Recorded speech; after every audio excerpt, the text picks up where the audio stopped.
Listo. Bueno, entonces para los que no me conocen, mi nombre es Juan Carlos Muñoz, soy residente del programa de Medicina de Urgencias de la Universidad de Caldas. Y pues hoy empezamos como ya todo el bloque de emergencias endocrinas. Y pues vamos a empezar hablando de este tema que es bastante común en los servicios de urgencias, que son las crisis hiperglicémicas, ¿sí? Entonces vamos a enfocarnos sobre todo pues como en cetoacidosis diabética y en un estado hiperglicémico hiperosmolar, y vamos a pasar como las generalidades pues de manera como rápido y centrarnos mucho pues como en el manejo y ver como las diferencias que hay en el manejo con las distintas guías publicadas. ¿Listo? Entonces, simplemente como un recuento histórico, se habla de que alrededor de los 1800 pues empezaron a detectar los primeros casos de algo que para entonces se denominaba el coma diabético, que básicamente eran pacientes que se presentaban con un inicio rápido y progresivo pues de síntomas de hiperglicemia, y terminaban finalmente con alteración del estado de conciencia, con coma y finalmente pues la muerte. Después, alrededor de 1857, se hace la primera identificación de acetona en orina en los pacientes que se presentaban pues con el coma diabético, y alrededor de 1870 el doctor Adolf Kussmaul hace una descripción pues del esfuerzo respiratorio que presentaban estos pacientes, y es lo que actualmente conocemos pues como el signo semiológico de la respiración de Kussmaul. Y además alrededor de 1880 ya se empieza pues a detectar acetoacetato y beta hidroxibutirato, que son los cuerpos cetónicos, que se encuentran pues como en concentraciones elevadas en los pacientes que se presentaban con el coma diabético. Recordar que alrededor de 1921 se hace el descubrimiento de la insulina, pero es pues aproximadamente 10 a 20 años más tarde que se empieza a iniciar como con los protocolos de infusiones o con el manejo de insulina pues para estos pacientes, y se habla de que pues antes del descubrimiento de la insulina, pues esta era una patología básicamente mortal. La mortalidad de la cetoacidosis diabética se reporta por encima del 95%, pero pues vemos que afortunadamente pues ya con los avances que ha habido en estas terapias, actualmente pues se reportan mortalidades cercanas al 1%, incluso más bajas. Se empieza ya a hablar como de las terapias con insulina, tanto altas dosis como bajas dosis, y que es lo que tenemos ahora. Ya en la primera década pues de los 2000 se empieza a publicar pues como ya las primeras guías de cetoacidosis diabética. La primera guía en publicarse es la guía americana de la ADA, y posteriormente ya en el 2011 se realiza la primera publicación de la guía pues del Reino Unido, ¿sí? Esto simplemente es como para hablar temas de epidemiología. Entonces decimos que cuando hablamos de crisis hiperglicémicas, pues nos vamos a enfocar en cetoacidosis diabética en un estado hiperglicémico hiperosmolar. Normalmente, pues la cetoacidosis diabética se va a presentar en diabéticos con pacientes con diabetes mellitus tipo 1 y el estado hiperglicémico hiperosmolar en diabetes tipo 2. Sin embargo, esto no es como, digamos, como exclusivo pues de cada tipo de diabetes, ¿sí? Ya la que incluso el 20% de los pacientes con cetoacidosis diabética se pueden presentar en pacientes que padezcan pues diabetes mellitus tipo 2, y es lo que se ha denominado como la diabetes tipo 2 propensa a la cetosis. Cuando hablamos de frecuencias de incidencias, pues vemos que la cetoacidosis diabética es mucho más frecuente que el estado hiperglicémico hiperosmolar. Se habla de que pues, la incidencia de cetoacidosis puede ir entre 50 a 80 casos por 100.000 pacientes año. En cambio, el estado hiperglicémico hiperosmolar, se habla de que pues, cuando contamos con todas las consultas y los ingresos hospitalarios por crisis hiperglicémicas, van a representar menos del 15%, ¿sí? Y teniendo como el global de todos los ingresos a urgencias, va a representar menos del 1% de los pacientes pues, que se padezcan con esta emergencia hiperglicémica. Sin embargo, en las últimas 2 décadas se ha visto pues como un aumento en la incidencia de esta patología, sobre todo pues como asociado con la epidemia de la obesidad. La mortalidad, nombramos algo que pues, se ha presentado una disminución marcada en la cetoacidosis diabética. En general, pues la mortalidad va a oscilar entre el 1%, de la que puede llegar hasta el 5%, sobre todo en pacientes que son más añosos y más comórbidos, y sobre todo asociado mucho con los factores precipitantes. Sin embargo, el estado hiperglicémico hiperosmolar sí tiene una mortalidad que es muchísimo mayor y se habla de que está alrededor del 15 al 20%. Entonces, ¿cuáles son las principales causas de mortalidad? Básicamente son las complicaciones y desencadenantes de estas patologías. Y entre las complicaciones pues, más temidas vamos a tener el edema cerebral y los trastornos hidroelectrolíticos. Entonces, ¿por qué se presentan estas patologías? Este gráfico pues, me parece muy chévere. Vemos que las dos patologías pueden tener como cierta fisiopatología similar.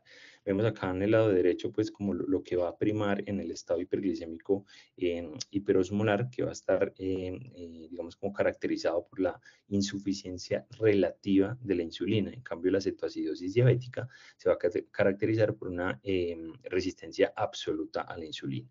Entonces, ¿qué pasa? Va a haber ciertos estresores, ciertos factores desencadenantes, se va a presentar un aumento de esas hormonas contrarreguladoras, entre estas, pues la principal, la que va a tener como un papel más importante va a ser el glucagón, pero no debemos olvidar pues, el resto de hormonas contrarreguladoras como el cortisol, catecolaminas y la hormona de crecimiento. Esto lo que va a inducir es que se aumenten las enzimas gluconeogénicas, tanto a nivel hepático como a nivel renal, ¿sí? Sin embargo, pues a nivel hepático pues va a ser como la principal, digamos, como génesis de toda esta patología. Entonces va a presentar un aumento de la glucogenólisis y una disminución de la utilización de la glucosa en los tejidos periféricos. Todo esto, ¿qué me va a producir? Que se produzca pues hiperglicemia, ¿sí? Se va a aumentar también la proteólisis, se disminuye la síntesis de proteínas y todo esto pues finalmente, digamos que acentúa la hiperglicemia. ¿Qué pasa en el tejido adiposo? Se va a presentar la activación de la lipasa sensible a hormonas. Esto lo que va a llevar es que se liberen ácidos grasos libres, es que estos se oxiden en la mitocondria hepática y se produzca pues la liberación de cuerpos cetónicos, ¿sí? Acetona, acetoacetato y beta hidroxibutirato. Y esto va a conducirme a cetoacidosis finalmente. Entonces, estas dos, digamos, como desencadenantes, estas dos consecuencias, perdón, la hiperglicemia y la cetoacidosis pueden llevar a algo que se denomina como la diuresis osmótica, y esto va a generar que se produzcan pérdidas hídricas y electrolíticas en el paciente, ¿sí? Se pierden de todos los electrolitos, sodio, potasio, calcio, cloro, se pierde fosfato, ¿sí? Se pierde mucho, pues toda la volemia del paciente también se pierde y va a llevar pues a deshidratación, esto puede generar pues hipovolemia y finalmente llevar a shock al paciente. Digamos que esa diuresis osmótica es la responsable también de que se produzca una disminución de la tasa de filtración glomerular y se ve afectada pues la función renal. ¿Qué es lo que pasa entonces a nivel del estado hiperglicémico hiperosmolar? Como la resistencia a la insulina, pues digamos que es relativa, si tiene ciertas cantidades de insulina hepática pues circulante, digamos que la lipólisis pues no va a ser tan marcada en este tipo de pacientes que presentan estado hiperosmolar hiperglicémico. Entonces no se va a producir la cetoacidosis. Sin embargo, ya veremos pues que entre los criterios diagnósticos podemos tener cierto grado de cuerpos cetónicos pues detectados, pero en general por esa insulina hepática circulante se atenúa mucho todo este proceso de lipólisis. Entonces, como las comparaciones en la fisiopatología pues de las dos enfermedades, vemos acá, ya hablamos pues de la resistencia absoluta y relativa de la insulina, vemos que el estado hiperglicémico hiperosmolar generalmente se va a presentar con glicemias mucho más elevadas que el estado, que la cetoacidosis diabética. En general, estos pacientes no van a presentar pues una acidosis o acidemia pues metabólica marcada. A comparación pues de la cetoacidosis diabética, la osmolalidad sérica pues va a estar aumentada en el estado hiperglicémico hiperosmolar, no es así pues en la cetoacidosis diabética, y generalmente pues el cuadro clínico pues del estado hiperglicémico hiperosmolar va a ser un poco más larvado, en cambio la cetoacidosis diabética suele ser pues más abrupto. Entonces, ¿cuáles son los precipitantes de esto? Vemos que la terapia inadecuada, ya sea pues por un manejo pues inadecuado de la diabetes o por pobre adherencia de los pacientes a la terapia indicada por sus médicos, y las infecciones van a representar cerca del 60% de todos los precipitantes de las crisis hiperglicémicas.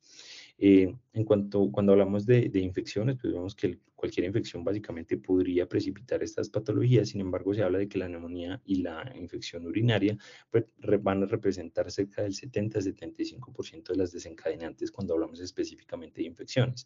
Otro tipo de enfermedades agudas, sobre todo pues a nivel cerebrovascular, si accidentes cerebrovasculares, infarto agudo de miocardio y el trauma son causas comunes como desencadenantes. Algunos medicamentos, y podemos ver acá pues que la lista es bastante amplia, pero pues obviamente conocemos el efecto que puede tener el glucocorticoides sobre el manejo, pues el control metabólico de los pacientes, y tener mucha precaución también con el uso de antipsicóticos, sobre todo los de primera generación. Y ya otra que es menos común y se puede asociar sobre todo en extremos de la edad es la ingesta inadecuada de líquidos, sobre todo pues el pobre acceso a líquidos o por mecanismos de sed pues, que estén comprometidos. Entonces, ¿cómo vamos a identificar cada patología y cómo la vamos a distinguir?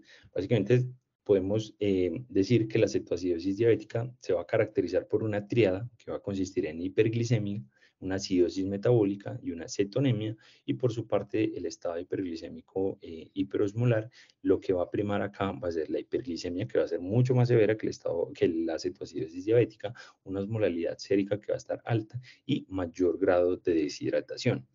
¿Cómo pueden presentarse estos pacientes? ¿Sí? ¿Cuáles son los motivos de consulta? Digamos que pueden ser pues muy heterogéneos. Básicamente los signos o síntomas pues de hiperglicemia, que son polidipsia, polifagia, poliuria, pueden estar presentes. Incluso cuando se habla pues de que estas patologías son como pues como la primera manifestación clínica de la diabetes, incluso se habla de que pueden presentar días previos pérdida de peso por todo el estado pues hipercatabólico que tienen, se pueden presentar con visión borrosa, ¿sí? Esto es algo ya más semiológico que casi no lo vemos, pues la respiración de Kussmaul, ¿sí? Y el aliento en acetona, que lo describen pues como un aliento afrutado. A nivel urinario, pues la cetonuria y la glucosuria, y a nivel gastrointestinal se habla de que estos pacientes van a presentar náuseas, vómito, dolor abdominal, que eso es característico, en el 60% de los pacientes van a tener dolor abdominal. Sin embargo, hay que estar pues, presente porque muchas patologías a nivel abdominal, inflamatorias y infecciosas pueden desencadenar las crisis hiperglicémicas, y cuando hablamos pues, que el dolor abdominal es secundario a la crisis hiperglicémica, se determina que por lo general ese dolor abdominal va a resolver dentro de las primeras 24 horas posterior al inicio del tratamiento. Si el dolor pues persiste, ya deberíamos buscar como unas causas secundarias de dolor. Y obviamente evaluar los signos de deshidratación que van a tener por la misma depresión de volumen que tienen. Algo característico acá es que, pues, como vimos, los pacientes con estado hiperosmolar hiperglicémico van a presentar mayores pérdidas hídricas, ya veremos cuánto es en total las pérdidas que estos pacientes presentan, pero por la misma hiperosmolalidad que tienen, pues los signos clínicos de la deshidratación pueden no estar tan manifiestos como en la cetoacidosis diabética, ¿sí? Pero en general, pues buscar cómo están las mucosas y cómo está la diuresis. Generalmente los pacientes pueden presentar hipotensión ortostática pues al inicio de la patología. En cuanto a las ayudas diagnósticas que tenemos, pues tenemos como el cuadro típico del paciente. Lo primero que vamos a pedir pues es una glucosa sérica y un hemograma. Vemos que incluso podemos adelantarnos y tener como un resultado de una glucometría pues antes en el paciente, que nos toma pocos segundos en obtener el resultado.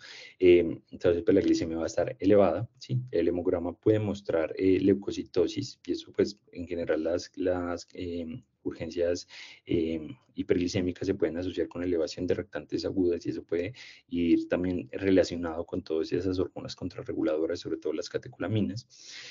Solicitar también todos los electrolitos, ya veremos todas las pérdidas que se presentan por esa diuresis osmótica, pero el ser especial pues énfasis sobre todo en sodio y potasio. La función renal, que se puede ver alterada como vimos, y se pueden presentar elevación de azoados. Pedir los gases, inicialmente pues se recomendaría tomar gases arteriales para hablar adecuadamente pues del pH, ¿sí? Evaluarle los niveles de bicarbonato para estratificar adecuadamente al paciente. Sin embargo, se habla que en el seguimiento pues los gases venosos podrían ser suficientes para determinar pues como los ajustes que vamos a hacer en las distintas terapias y para la resolución de las patologías. Y obviamente pues calcular también la osmolalidad sérica. Y desde aquí empezamos a ver pues que incluso en esta cosa pues como tan pequeña de aplicar la fórmula de osmolalidad, hay discrepancias pues en las guías pues son como más grandes a nivel mundial, que son las guías de Reino Unido y las guías de la ADA de Estados Unidos. En las guías de Reino Unido pues en la fórmula vemos que no aplican o no tienen en cuenta pues el boom. Esto se habla pues de que el boom en realidad no es un osmolito activo, y aquí no lo tienen en cuenta. Sin embargo, pues normalmente la fórmula que más solemos usar es esta de acá, que es 2 veces el sodio más la glucosa sobre 18 más el boom sobre 2.8, ¿sí? Y obviamente pues tener en cuenta que el sodio acá va a ser como el que más impacte pues como en las modalidades. Y obviamente tener en cuenta también la corrección del sodio, si aplicar la fórmula del sodio corregido cuando evaluamos los electrolitos por la disminución o la hiponatremia pues ficticia que se pueden presentar en los pacientes que tienen hiperglicemias marcadas, ¿sí? Se habla de que en general pues se van a producir disminuciones de entre 1.6 a 2.4 miliequivalentes por litro de sodio por cada elevación pues de 100 miligramos por decilitro de la glicemia. Otra cosa importante, pues solicitar los cuerpos cetónicos, sí, digamos que lo ideal sería solicitarlos en sangre, pero al menos para el diagnóstico, pues los cuerpos cetónicos en orina podrían enfocar pues el diagnóstico. Estos no se recomiendan para hacer el seguimiento porque o para poder determinar cuando el paciente ya salió pues de la cetoacidosis diabética, porque los cuerpos cetónicos a través de la orina pueden tardar más tiempo en eliminarse, ¿sí? Entonces, pues cuando hagamos el seguimiento va a ser importante medir cuerpos cetónicos en sangre. El parcial de orina también va a ser importante, sobre todo para identificar cambios inflamatorios y sospecha de paciente que tenga una infección urinaria por el porcentaje importante que hay como desencadenante pues, de la infección con las crisis hiperglicémicas, y otros paraclínicos o imágenes, pues ayudas diagnósticas que podemos tener en cuenta. Obviamente es enfocado a la clínica del paciente. Se recomienda pues tomar una tomografía de cráneo, sobre todo en esos pacientes que tienen alteración del estado mental, sí, podría aplicar más que todo, sobre todo para el estado hiperglicémico hiperosmolar. Una radiografía de tórax, si el paciente pues presenta síntomas respiratorios también enfocados pues como la etiología del desencadenante, y un electrocardiograma también para descartar pues síndromes coronarios agudos y alteraciones que podamos tener en el electrocardiograma secundario pues a esos trastornos hidroelectrolíticos. Entonces, ¿cómo vamos a hacer el diagnóstico inicialmente pues de la cetoacidosis diabética? Vemos acá la comparación, pero nos vamos a centrar sobre todo en guías americanas, guías de Reino Unido. Lo que recomiendan acá pues es los niveles de glicemia. Vemos como aquí pues hay discrepancias entre las dos guías.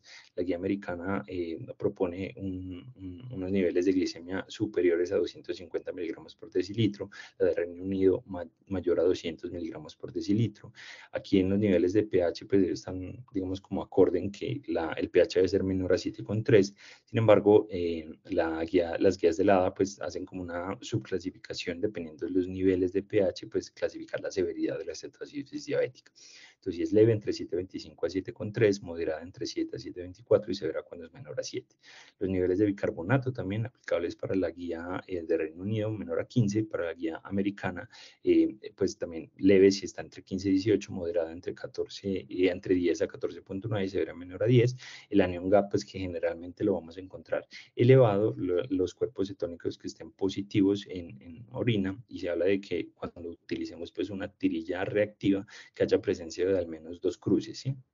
El beta hidroxibutirato en sangre, que este va a ser como muy importante, sobre todo en la aplicación de las guías de Reino Unido, porque le dan pues mucha importancia a esto, y en general pues la terapia se va a basar en la depuración de estos cuerpos cetónicos, y aquí lo determinan como mayor a 3 milimoles por litro, pues 31 miligramos por decilitro. Y las alteraciones pues del estado mental también, las guías de la ADA, dependiendo pues de la alteración, pues entre más alterado esté el estado mental, pues lo clasifica con mayor severidad. Y ya para el diagnóstico pues del estado hiperglicémico hiperosmolar, también hay diferencias en los niveles de glicemia en las dos guías. Guía ADA mayor a 600 miligramos por decilitro, guía de Reino Unido mayor a 540. El pH de las dos concuerdan en que debe ser pues mayor a 7,3. El bicarbonato sérico también dista un poquito entre las dos guías, mayor a 18 para las guías de la ADA, mayor a 15 para las guías de Reino Unido. La osmolalidad igualmente en las dos más de 320 miliosmoles por kilo. Los cuerpos cetónicos, aquí esto es importante, y ya hablaremos pues de que se pueden presentar estados mixtos de cetoacidosis y de estado hiperglicémico, pero en general se acepta pues de que puede haber cierto grado de cuerpos cetónicos en este tipo de pacientes, ¿sí? Y ya obviamente pues la alteración del estado mental, que va a ser más frecuente en el estado hiperglicémico e hiperosmolar, y va a ser directamente pues como proporcional a medida que aumente pues la osmolalidad. Y estos son como ya los criterios de la última guía de Reino Unido, que fue publicado como en noviembre o diciembre del año pasado. Ellos proponen pues que el paciente debe cumplir con estos 4 criterios diagnósticos, que presente signos pues de hipovolemia, que la osmolalidad sérica esté mayor de 320, una hiperglicemia marcada mayor a 30 milimoles por litro, que esto es lo que vimos en el cuadrito pedrio, 540 miligramos por decilitro, y que no tenga pues unos cuerpos cetónicos significativamente elevados, que no tenga una acidosis o pues, un bicarbonato bajo, ¿sí? Aquí tenemos pues los umbrales que proponen. ¿Cuáles son los diagnósticos diferenciales? Pues ellos proponen esto, si cetoacidosis alcohólica, pero digamos que con la anamnesis adecuada pues de los pacientes podemos ir descartando esto. Esto va a ser más común sobre todo en pacientes pues con ingesta de alcohol, ¿sí? Generalmente no se presentan con glicemias tan elevadas, digamos que podría ser un diagnóstico diferencial más importante sobre todo para la cetoacidosis euglicémica. La cetoacidosis por inanición también, que se va a presentar pues por la lipólisis y cetosis que se van a presentar en este tipo de pacientes. Entonces pues como tenerlo en cuenta, pero nuevamente pues claro, puede ser descartado fácilmente pues por medio de la anamnesis. Intoxicaciones por hierro y salicilatos, y pues el hierro sobre todo más común en población pediátrica, ¿sí? Va a presentar los síntomas pues gastrointestinales y elevación no tan marcada pues de la glicemia. Enfermedad hepática y la encefalopatía hepática, pues vamos a tener hallazgos de una hepatopatía crónica o el antecedente de una hepatopatía crónica. Y la sepsis, pues que hay que tener en cuenta que los pacientes pues pueden confundirse por el estado clínico en el que llegan, pueden llegar choqueados y pueden presentar las elevaciones pues de los reactantes de fase aguda, y obviamente pues recordar que las infecciones pueden ser desencadenantes de las crisis hiperglicémicas. Entonces siempre pensar también pues en sepsis. Y vamos a entrar a hablar del tratamiento, y vemos que el tratamiento pues se va a basar en estos 3 tópicos. El primero de ellos, y el más importante, va a ser el manejo con líquidos. El segundo va a ser el manejo con insulina, y obviamente el control y reposición de los electrolitos. Entonces aquí sí vamos a dividir pues las 2 patologías. Vamos a hablar primero de la cetoacidosis diabética y posteriormente del estado hiperglicémico hiperosmolar. Entonces, ¿qué tenemos con cetoacidosis diabética? En este cuadrito acá de la izquierda, en la parte superior, podemos ver los déficits o las pérdidas que se producen en este tipo de pacientes. Vemos que la pérdida de agua es de aproximadamente 100 mililitros por kilo, y vemos los distintos miliequivalentes o milimoles por kilo que se van a perder también en estos pacientes. Obviamente enfocarse mucho en el potasio. Entonces, ¿cuál es el objetivo de la terapia hídrica? Básicamente va a ser restaurar el volumen intravascular. Esto va a permitir también la prevención y corrección de anomalías electrolíticas. En parte pues nos va a ayudar a corregir la acidosis en la eliminación de los cuerpos cetónicos, y lo que buscamos pues finalmente para ya la resolución de la patología, la corrección de la hiperglicemia. Entonces aquí vemos que hay pues unas diferencias que a simple vista podrían ser grandes entre las 2 guías, ¿sí? Ambas nos van a proponer iniciar un manejo con líquidos, ¿sí? Dar un bolo de entre 1000 a 1500 cc, y siempre proponen como inicialmente solución salina normal, y esto va a ser muy importante porque debemos primero reponer toda esa depresión de volumen que los pacientes van a tener. Entonces la primera hora de que llegan el paciente iniciamos el manejo, va a ser siempre iniciar con el manejo pues de la reposición hídrica. Después de esa primera hora, si vamos a evaluar cuál es la infusión de líquidos que vamos a dejarle al paciente, y eso va a depender principalmente pues, de la hemodinamia del paciente y de los trastornos hidroelectrolíticos que tengan. Pero en general se va a recomendar que la infusión, miremos que es alta, si esos pacientes están muy depletados, están muy hipovolémicos, va a ser pues de una infusión de 250 a 500 cc por hora, ¿sí? Inicialmente en las guías recomiendan solución salina al 0.9%. ¿Qué recomienda la ADA? Que dependiendo de los niveles del sodio corregido, si estos son normales o altos, podemos hacer un switch, un cambio a una solución a 0.45%, y seguir con esta infusión, pues la reanimación hídrica. Por su parte, pues las guías de Reino Unido defienden mucho la solución salina normal, y ellos pues en las guías especifican de que van a preferir solución salina normal incluso sobre el lactato de Ringer, sobre todo porque tienen pues como la disponibilidad de soluciones premezcladas con los niveles adecuados pues o suplemento adecuado pues que van a necesitar necesitar de potasio. Entonces, digamos que defienden más que todo pues este tipo de solución por ese hecho, sí que puede ser como más segura y evitar pues como los errores al mezclar los electrolitos. Y ya al inicio pues de la dextrosa, las guías de la ADA recomiendan iniciar dextrosa al 5% cuando la glucosa cae por debajo de 200, y las guías de Reino Unido pues ellos recomiendan iniciar incluso con dextrosa al 10%, ¿sí? Cuando las glicemias bajan pues por debajo de 250 miligramos por decilitro. Pero aquí vamos a ver en realidad cuáles son como en qué se basan pues como todas estas recomendaciones, y vamos a ver que los estudios en realidad pues son de muy poquitos pacientes, en realidad son relativamente antiguos. Es decir, como este primer estudio pues que fue publicado en el 2011, evaluó pues como la reanimación con soluciones electrolíticas balanceadas versus la solución salina para prevenir la acidosis metabólica hiperclorémica en los pacientes con cetoacidosis diabética. Y algo para recalcar es que este estudio solo tuvo 45 pacientes, ¿sí? Podemos ver acá, pues en la parte superior derecha, en los diagramas de barras, cómo se presentaron como los cambios en las concentraciones de cloro. Vemos en la primera barrita, pues los pacientes con reanimación con solución salina normal, y acá las soluciones balanceadas, y vemos como en los dos se presenta pues un aumento de los niveles de cloro. Sin embargo, es más marcado pues en la solución salina normal. Igualmente, pues cuando evaluaron los cambios que se presentaban posterior a la reanimación hídrica, evaluando específicamente el bicarbonato, también observaron que se presentaban aumentos de bicarbonato con las dos soluciones. Sin embargo, pues el bicarbonato aumentaba más con las soluciones balanceadas. Y podemos ver que en esta tablita de abajo, cómo esos cambios, tanto en los niveles de cloro como en los niveles de bicarbonato, fueron estadísticamente significativos posterior a la reanimación hídrica con soluciones balanceadas. Este segundo estudio, que fue publicado en el 2012, evaluó también pues, el manejo hídrico en pacientes con acidosis diabética, lo describen acá, y compararon lactato de Ringer versus solución salina normal. También un número limitado de pacientes, 57 pacientes en total. Ellos, entre otros análisis que hicieron, pues evaluaron como el tiempo en que era necesario pues, llegar como a esta meta de pH mayor a 7,32, y en el control de la glicemia que fuera menor a 14 milimoles por litro. ¿Qué encontraron en este estudio? Que el lactato de Ringer, con el lactato de Ringer, pues se lograba un control más rápido de los niveles de pH, o llegar pues a ese pH objetivo, pero pasaba lo contrario con los niveles de glicemia, ¿sí? Entonces, con los niveles de glicemia, pues se llegaba más rápido al control o la meta pues de la glicemia cuando usábamos solución salina normal, ¿sí? Y esos cambios pues fueron estadísticamente significativos, pero podemos ver acá pues como en el forest plot que al final pues del seguimiento, digamos que los dos soluciones llegaron pues como a esa meta de pH y de glicemia. Este otro estudio que habla pues como del efecto clínico que pueden tener los cristaloides balanceados versus la solución salina normal en cetoacidosis diabética. Este fue publicado en el 2020 y fue un análisis post-hoc de dos estudios pues, muy importantes, que son el SMART-ID y el SALT-ID, perdón, y el SMART.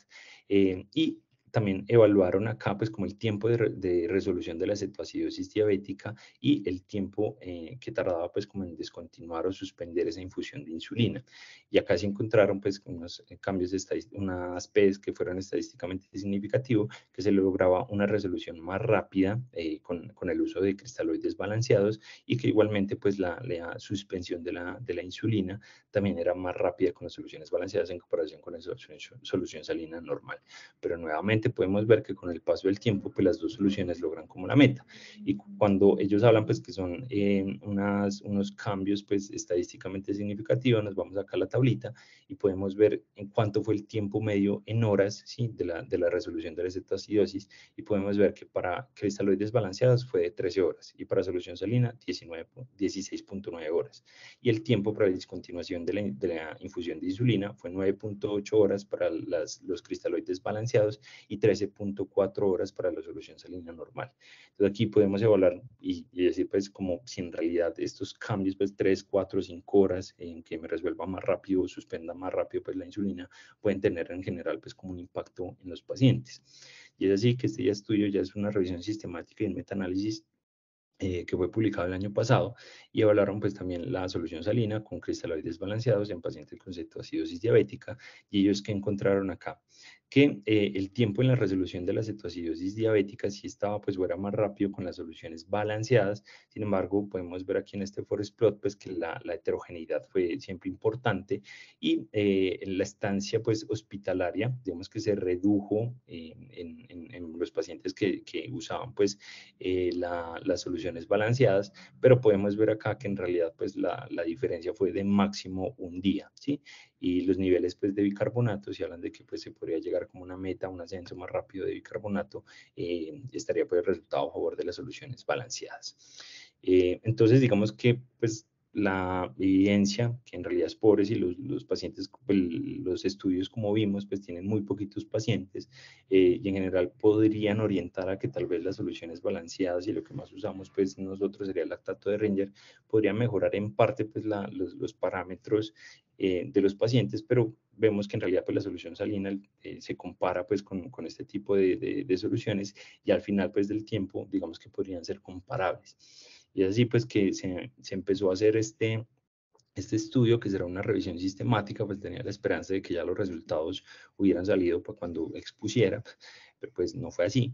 Y van a evaluar pues como de la elección de la terapia hídrica con cristaloides en el tratamiento de emergencias hiperglicémicas, ¿sí? Y ellos van a incluir pues soluciones salinas, soluciones taponadas, soluciones no taponadas, van a evaluar los tiempos de resolución de la cetoacidosis diabética, y evaluar la mortalidad, estancia hospitalaria o incluso necesidad de terapia de reemplazo renal, que esperemos que cuando salgan pues como los resultados de este examen tengamos más claridad sobre cuál solución o qué tipo de solución usar en los pacientes.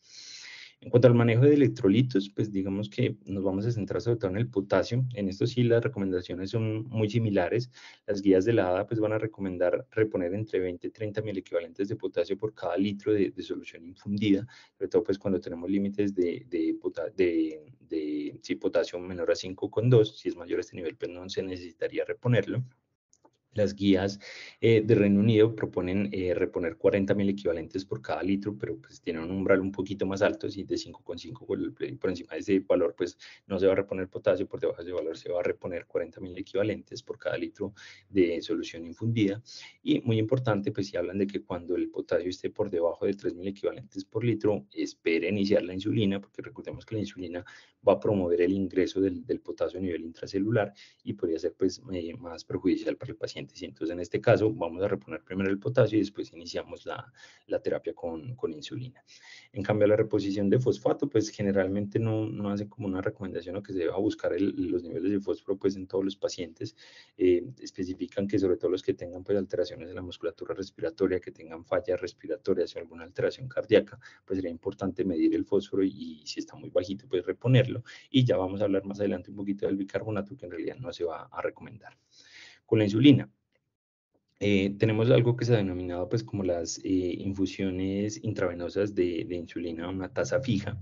Lo que más conocemos, lo que más usamos, pues va a ser las infusiones de 0,1 unidades kilo hora, ¿sí? Lo que buscamos con la insulina es que, o el efecto que va a tener es pues que suprime la cetogénesis y va a disminuir los niveles pues de glicemia a nivel sérico, y las debemos ajustar siempre pues esa infusión dependiendo pues también es como va como de la guía. En los cuerpos cetónicos, pues la disminución de los cuerpos cetónicos guía la intensidad de la infusión de insulina en las guías británicas, también el ascenso del bicarbonato, los descensos que tengamos en la glicemia y obviamente pues los niveles de potasio. Entonces, ¿qué recomiendan las guías? ¿Sí? En cuanto al tema de la insulina, aquí se especifica, pues ya hace claridad de que vamos a iniciarlo después de la reposición inicial de líquidos. ¿Qué propone las guías de la ADA? Básicamente dos regímenes que son pues uno con bolo y otro sin bolo. Cuando damos bolo, vamos a iniciar un bolo de 0,1 unidades por kilo y seguimos pues con una infusión a dosis de 0,1 unidades kilo hora, o damos una infusión fija sin bolo previo, pero esta dosis es un poquito más alta, a 0,14 unidades kilo hora. ¿Qué proponen pues las guías de Reino Unido? Ellos sí proponen pues como dejar una infusión fija de 0,1 unidades kilo hora.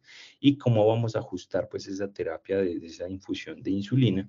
Las guías de la ADA se centran principalmente pues en los descensos de glicemia, que lo que vamos a buscar es que descienda pues entre 50 a 75 miligramos por decilitro por cada hora pues de tratamiento, ¿sí?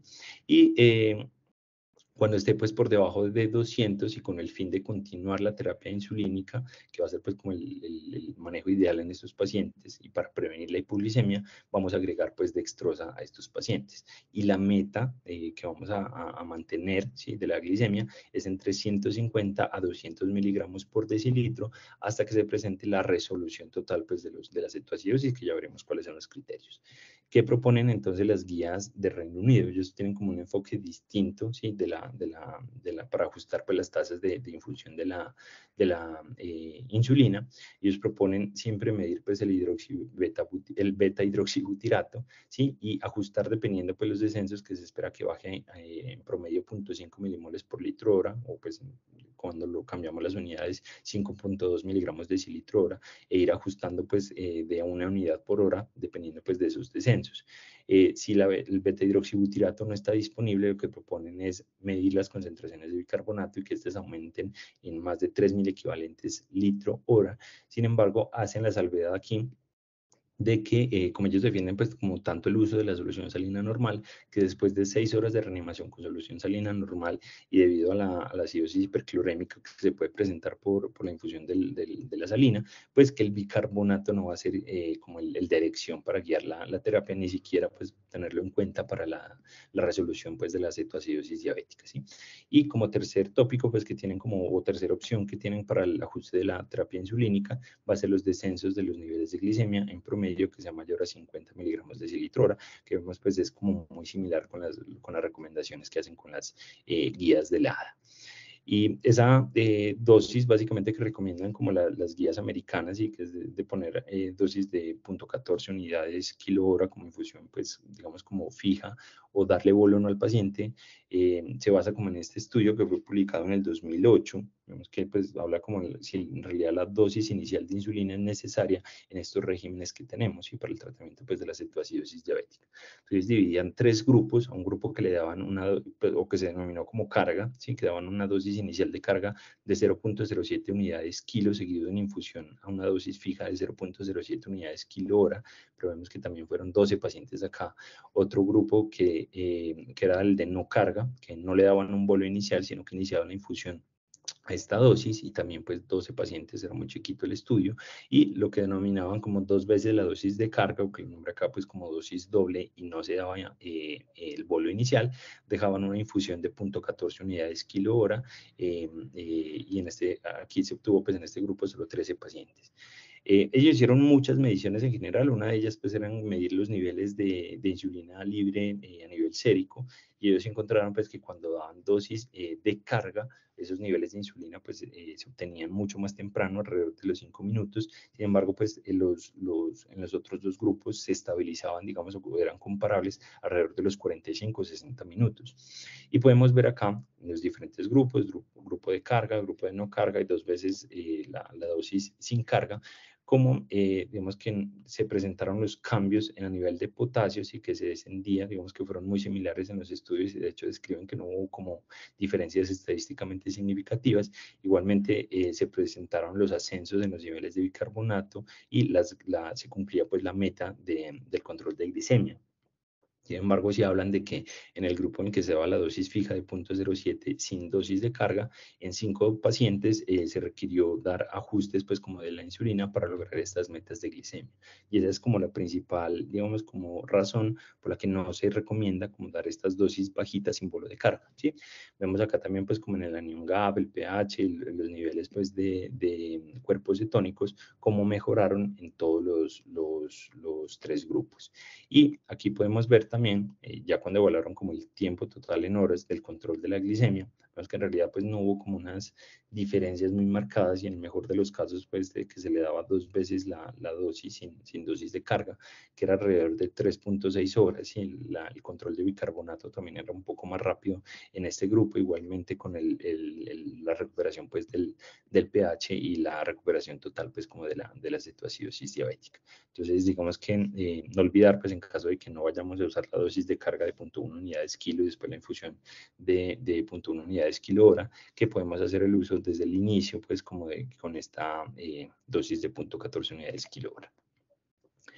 Otro enfoque que muy pocas veces se usa, la verdad, es el uso o el manejo de la cetoacidosis diabética, no con infusión de insulina, pues la intravenosa, sino con manejo con insulina de acción rápida a nivel subcutáneo.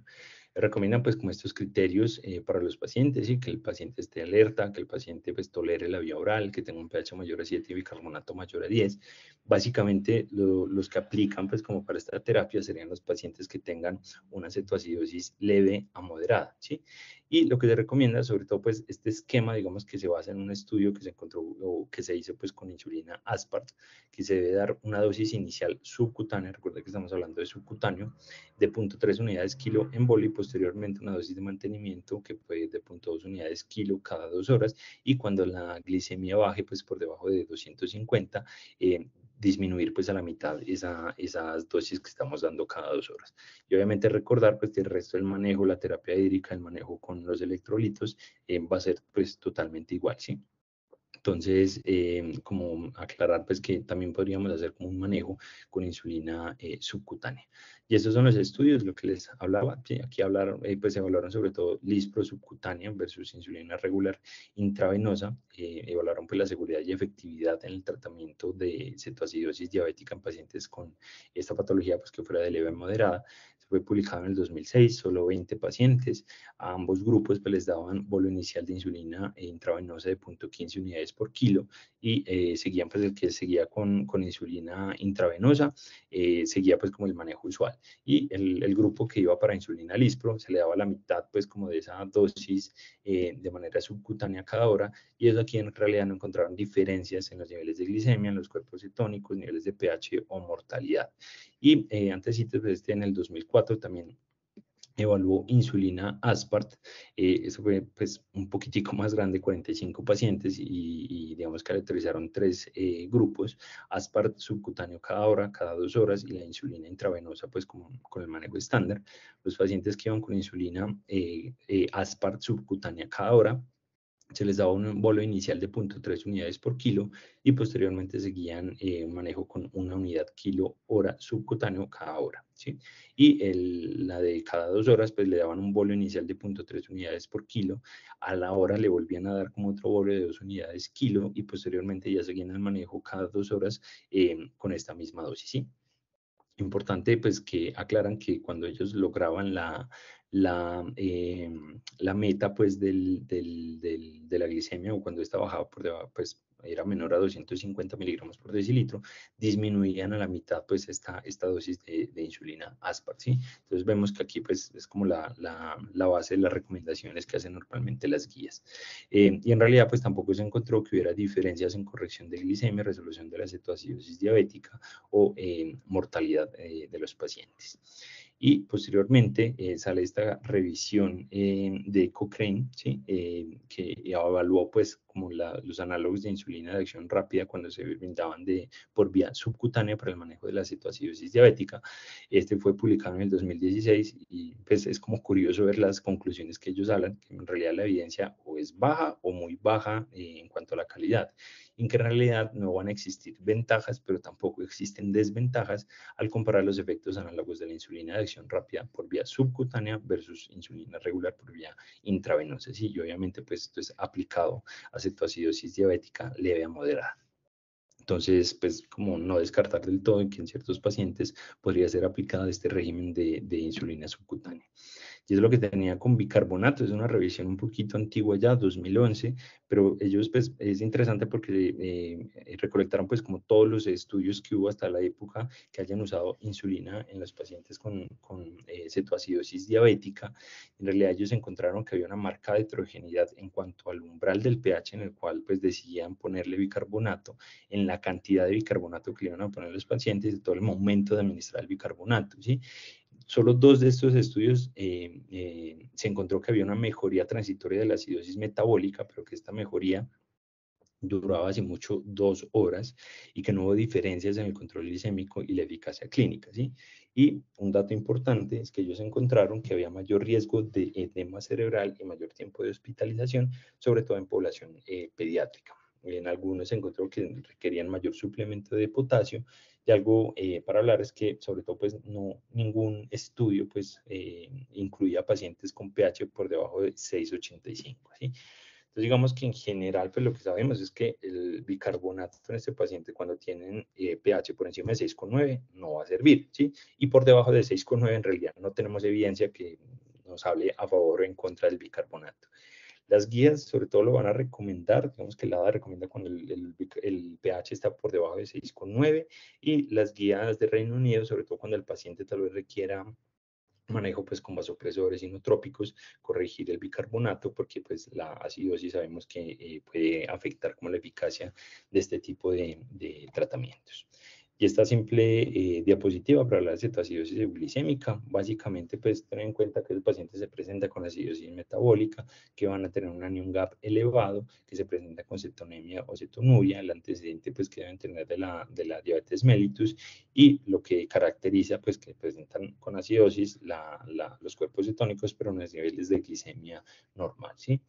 Especificar pues que desde el uso pues o el ingreso al mercado pues de los inhibidores de SGLT2, digamos que ha habido cierto aumento en esta patología, pero básicamente tenemos en cuenta que el tratamiento va a ser igual, sin dar líquidos, dar insulina para corregir pues la lipólisis y la cetosis, empezar pues el manejo con líquidos con dextrosa, eso sí, porque pues le vamos a poner insulina al paciente y obviamente nos va a hacer hipoglicemia.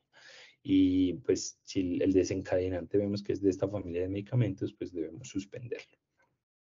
Ya vamos a entrar en cuanto al estado hiperglicémico hiperosmolar, y aquí hay que hablar también pues que la mayoría de las recomendaciones en cuanto al manejo hídrico de insulina, de electrolitos y de bicarbonato se basan en esos estudios realizados en cetoacidosis diabética. Entonces, ¿cuáles son los objetivos que vamos a buscar en estado hiperglicémico hiperosmolar? Básicamente normalizar gradualmente la osmolalidad, hacer una reposición segura de pérdidas de líquidos y electrolitos, normalización segura y gradual de la glicemia, ¿sí? Y esto va muy enfocado en la corrección de la osmolalidad para prevenir las complicaciones, sobre todo a nivel del sistema nervioso central, prevenir la trombosis, porque estos pacientes pues, de por sí los diabéticos, pues, pero en especial los que tienen un estado hiperglicémico hiperosmolar, van a tener muchísimo mayor riesgo de enfermedad tromboembólica, por lo cual deben llevar su tromboprofilaxis y obviamente prevenir las complicaciones. Aquí están la tablita, pues todas las pérdidas de electrolitos y las pérdidas hídricas que se presentan. Estos pacientes pueden tener una pérdida hídrica, pues que puede ser incluso del doble en comparación pues con los pacientes con cetoacidosis diabética. Y el pilar del tratamiento en estos pacientes sí va a ser la reposición hídrica. Y es algo que sí dista mucho, pues hay mucha diferencia en cuanto a las guías americanas y las guías de Reino Unido. Entonces, ¿qué buscamos con la reposición hídrica?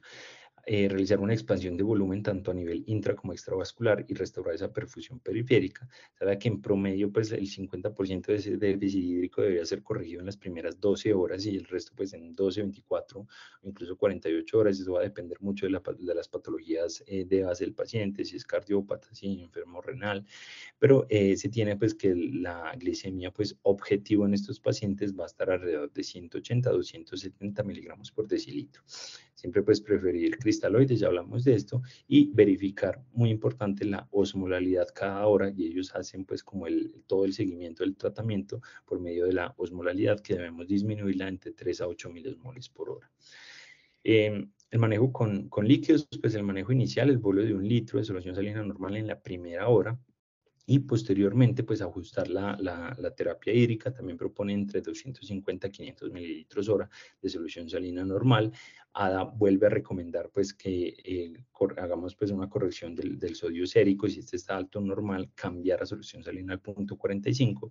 Sin embargo, acá sí pues la guía británica pues sí sigue recomendando como la solución salina normal, mantener pues unas disminuciones pues de la glicemia entre 70 a 100, en general proponen 90 miligramos de decilitro hora, para descender la osmolalidad sérica entre 3 a 8 milimoles kilo hora, y la única recomendación que hacen para cambiar la solución salina normal a una solución salina al 0.45% es cuando los niveles de pues la osmolalidad y la glicemia digamos como que se estanca y el paciente tiene un balance hídrico positivo, ¿sí? El agregar pues la dextrosa, también acá proponen la dextrosa al 5%, las dos guías. La guía de la ADA recomienda iniciarla un poquito más, digamos como como más alta la glicemia, hacia alrededor de los 300 miligramos. Cuando baja de 300 miligramos por decilitro, inicia dextrosa. Las guías británicas, pues cuando caiga por debajo de 250 miligramos por decilitro, inicia la dextrosa. Entonces, ¿qué es lo que proponen ellos? Y este es el algoritmo de la última guía británica. Proponen solución salina al 0.9% sin insulina, ¿sí? Esto es lo que nos va a promover, pues, que por sí solo pues, la solución salina nos va a producir un aumento de los niveles de sodio y nos va a producir una caída de los niveles de glicemia.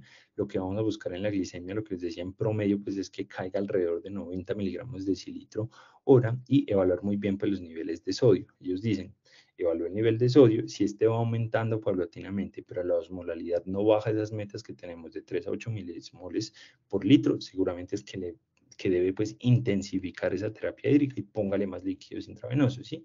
Y si la osmolaridad pues no disminuye y la glucosa no cae, ¿sí? A las metas, ahí sí proponen hacer el cambio pues a la solución salina al 0.45%. Los trastornos hidroelectrolíticos, básicamente pues el potasio, la mayoría de los pacientes se pueden presentar con hipocalemia, esta va a ser multifactorial por la misma diuresis osmótica, así que va a ser más severa en estos pacientes, pero en especial los pacientes con estado hiperglicémico hiperosmolar pueden presentarse incluso por hipercalemia y esto debido pues a la lesión renal aguda que pueden presentar. Siempre iniciar la reposición de manera temprana, los protocolos pues son muy similares a los de cetoacidosis diabética y obviamente hacer una vigilancia estricta cada hora, cada 2 horas sobre todo pues del potasio.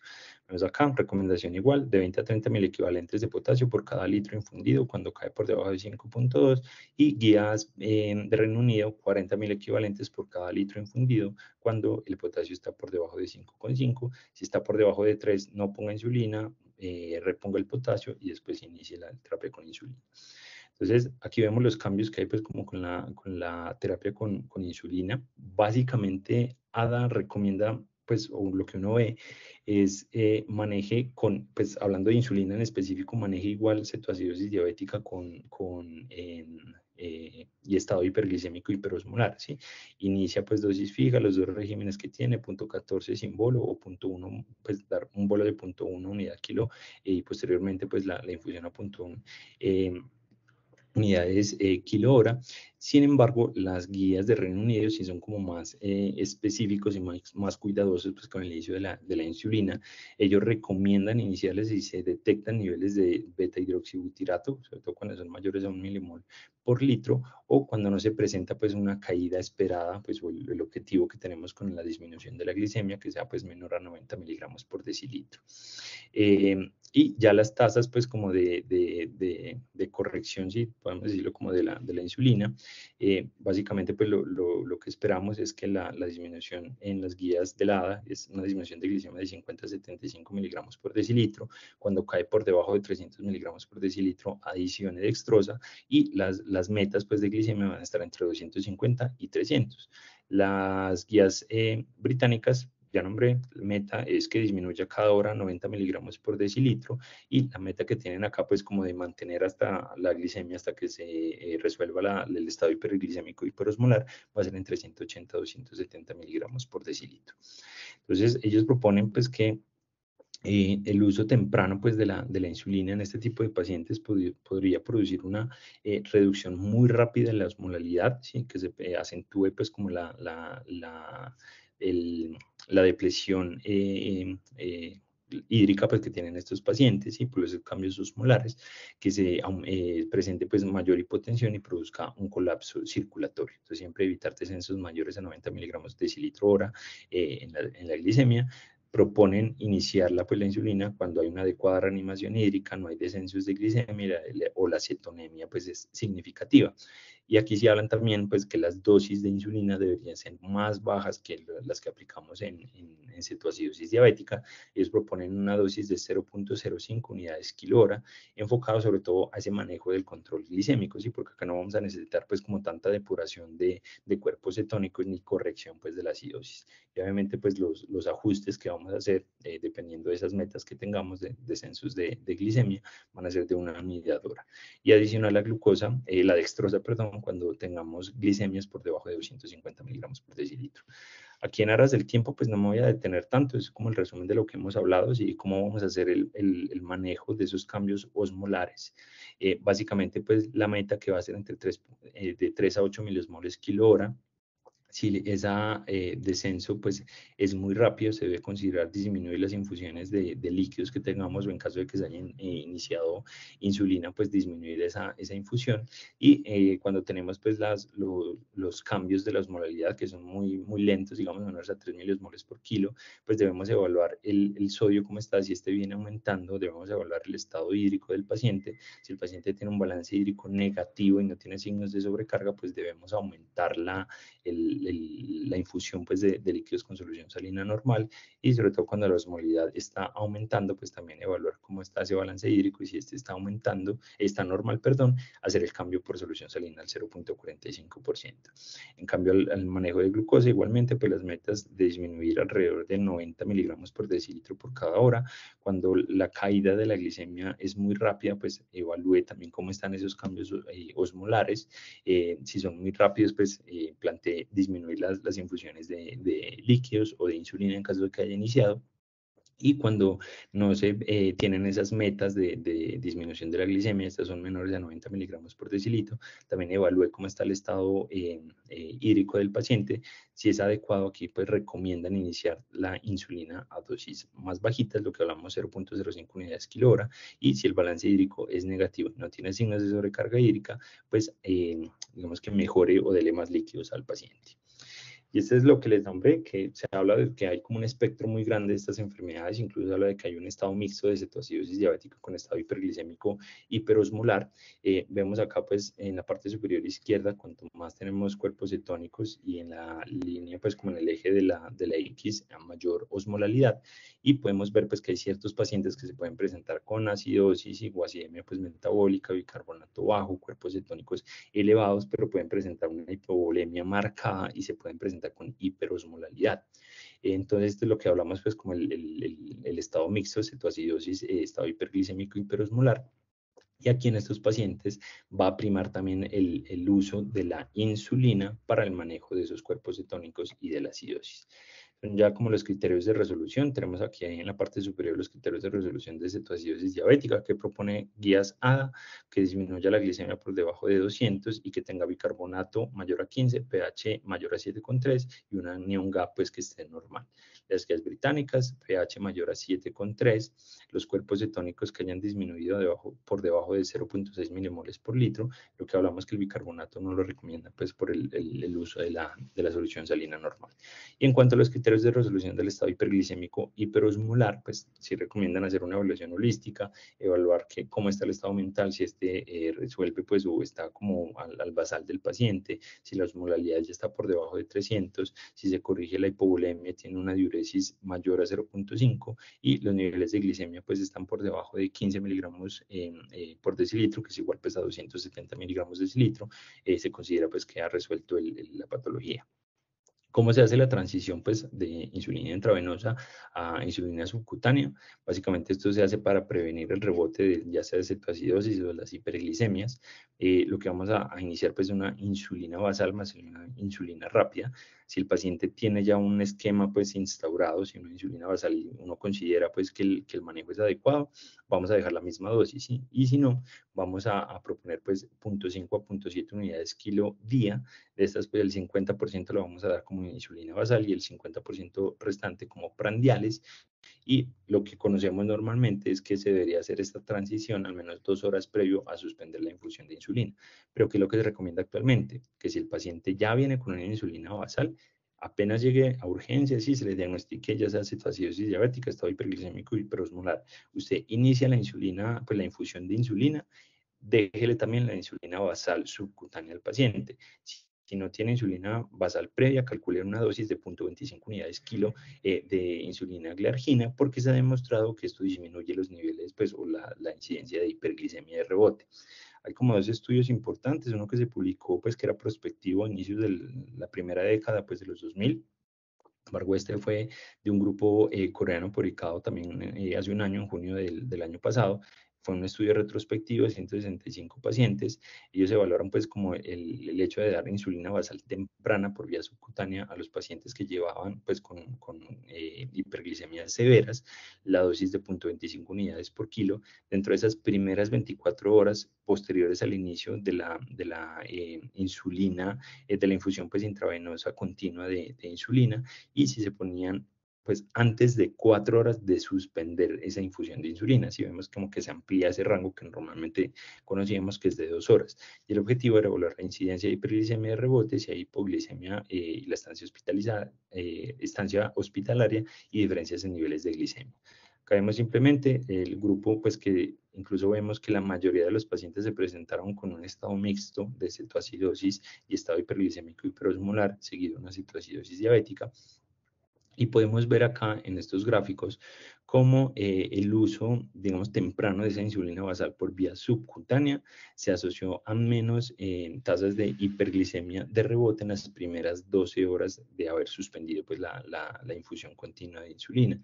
Ya, pues ellos no encontraron diferencias en los niveles de glicemia en sangre antes de la suspensión de esa infusión continua intravenosa de insulina, no encontraron tasas de hipoglicemia y se encontró que incluso la estancia hospitalaria era un poco más corta, 8.5 días versus 9.6 días, a favor del inicio de la insulina basal temprana.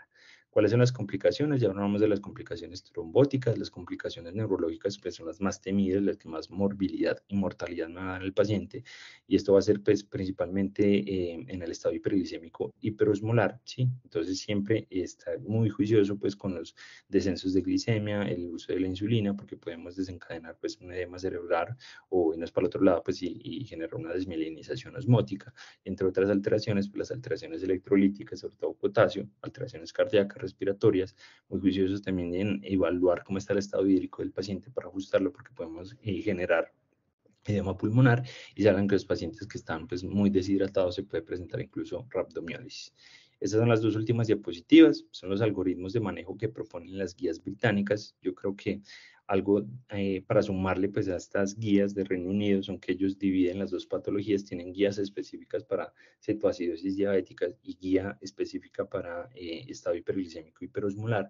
Las guías de la ADA pues tienen una misma guía, meten las dos patologías, pero aquí para recalcar simplemente, primera hora, inicia reanimación hídrica del paciente, evalúa si va a necesitar pues, aquí pues, la insulina después de esa primera hora de reposición hídrica, y evalúe pues cómo está en las próximas de 60 minutos a 6 horas, evaluar la reposición de potasio, y después de las 6 horas evaluar si va a requerir pues la dextrosa.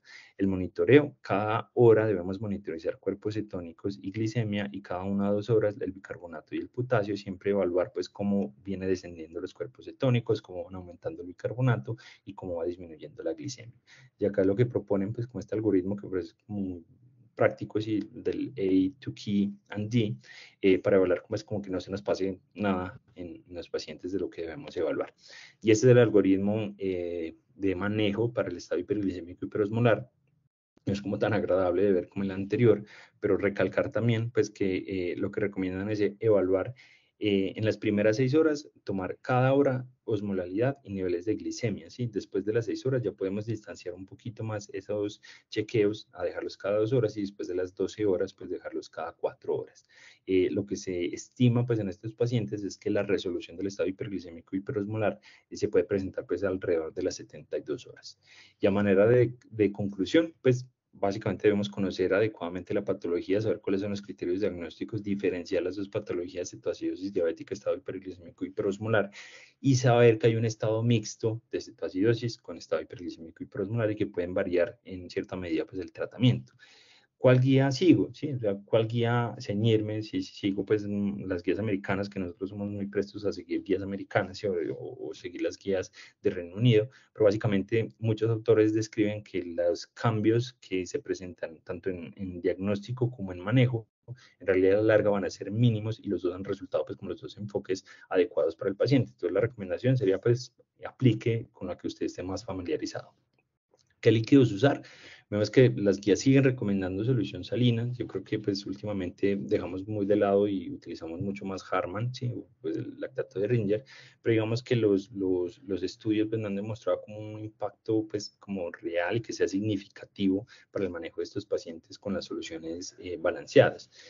Y aquí algo que sí es de resaltar, pues yo creo que hay que abonarle a las guías de Reino Unido, es que si en realidad voy a tratar por lo menos el manejo con insulinas, va a ser igual en cetoacidosis con estado hiperglicémico y hiperosmolar. Yo creo que aquí me guiaría un poco más a las guías británicas y que ellos son muy cuidadosos con los descensos de glicemia, por los cambios osmolales que se pueden presentar y las complicaciones pues, neurológicas que pueden tener. Y obviamente el mensaje es, sea cauto con estos pacientes, revalore sus pacientes y estos pacientes lo ideal es que no estén en pisos y que estén pues, un monitoreo estrecho, ya sea una unidad de cuidado intermedio o cuidado intensivo, por toda la monitorización seriada que le vamos a hacer a los pacientes. Entonces, esto era lo que tenía. Muchas gracias por su tiempo. Espero que haya sido muy claro. Les dejo acá pues como las redes sociales que tenemos del programa y invitarlos pues siempre todos los miércoles a las 8 de la noche aquí por el mismo link.